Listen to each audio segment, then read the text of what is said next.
Ah, quand je repense à toutes ces années.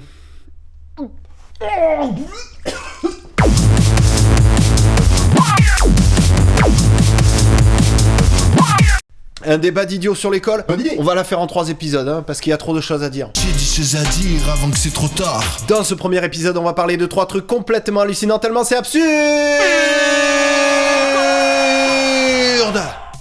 1. Les matières. Alors d'où ça vient ce délire de séparer les savoirs? Pendant 1 heure tu fais du français, après tu fais des maths, après tu fais de la chimie. Aucun cerveau n'apprend comme ça, hein. Imagine un repas où tu boirais de l'eau bouillante de 8 à 9, des pâtes pas cuites de 9 à 10, du beurre pur de 10 à 11, et que du gruyère râpé de 11h à midi. Ça, c'est mon cours préféré, celui-là. Quand un enfant apprend à marcher, il s'entraîne pas sur une jambe pendant 1 heure et sur l'autre jambe l'heure d'après. Je crois que les gens qui ont conçu le système scolaire, ils ont raisonné comme ça. Le cerveau stocke des données, on envoie les données, on envoie les données, on envoie les données. Alors que le cerveau fonctionne pas du tout comme ça. En réalité, le cerveau crée des liens entre les données. Quels sont les souvenirs dont vous vous souvenez le mieux finalement? C'est toujours des choses où il y avait une émotion, un sens, une utilité, quelque chose pour vous qui faisait du lien. Là, on est dans un système complètement absurde. C'est comme si on versait de l'eau dans un seau où il n'y aurait pas de fond en fait. Comme on dit, ça rentre par une oreille, ça sort par l'autre. Et la plupart des gens, ils se souviennent même pas de 2% des choses qu'ils ont appris à l'école. 2. Les lieux. On a complètement oublié ça. Quand on est adulte, en général, on n'a plus qu'une seule envie, c'est de plus jamais entendre parler de l'école. Mais souvenez-vous, des couloirs, du béton, des murs, des classes, des lignes au sol, des cantines. La cantine, c'est bien. À la cantine, c'est bien. On est content quand on va à la cantine. Parce que ça fait comme une pause. Imaginez-vous, assis à une table. Ouais, ça va. Entouré de 4 murs. Ouais, bah quand il fait froid, c'est cool, hein. Sous des néons. Ouais, l'éclairage, on s'en fout, hein. Avec 30 personnes autour. Ah, bah si on peut rigoler. Vous ne pouvez pas rigoler. Ah. Pendant toute une journée. Pendant toute une semaine.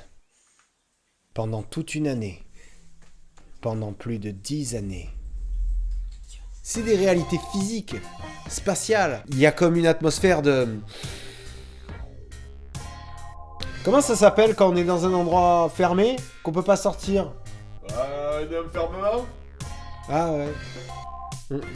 3. Les devoirs. Quand on rentre du bahut vers 5h du soir, on a envie de surfer sur le net, voir ses amis, faire du sport, jouer à des jeux vidéo, lire un magazine, écouter de la musique. Mais non, demain, il y a contrôle. Je dois apprendre ma leçon.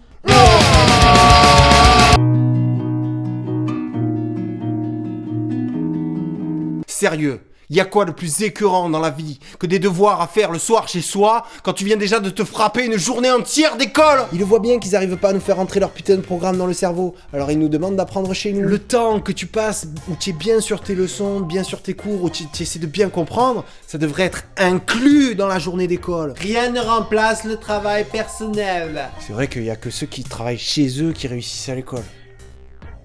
Mais alors pourquoi on travaille pas que chez nous, puisqu'il y a que là qu'on apprend? Pourquoi on va passer 8 heures par jour dans un endroit où on est censé apprendre des trucs, mais que ça marche pas? Alors au final, on va être obligé de les apprendre chez nous. Justement, si la plupart de ceux qui sont en échec scolaire, c'est parce qu'ils travaillent pas chez eux, ça veut peut-être dire qu'il y a un petit problème sur la journée officielle à l'école, quoi. Ça fonctionne peut-être pas super bien, quoi. Faudrait peut-être arrêter. Voilà, c'était le premier débat d'idiots sur l'école, j'espère que ça vous a plu. M'assassinez pas trop dans les commentaires parce qu'il y a encore 2 autres épisodes sur ce thème qui vont arriver. Donc voilà, gardez un peu d'énergie pour la suite. Ah, je dois aller en cours là. Excusez-moi, je dois m'en aller. Abonnez-vous à ma chaîne, portez-vous bien.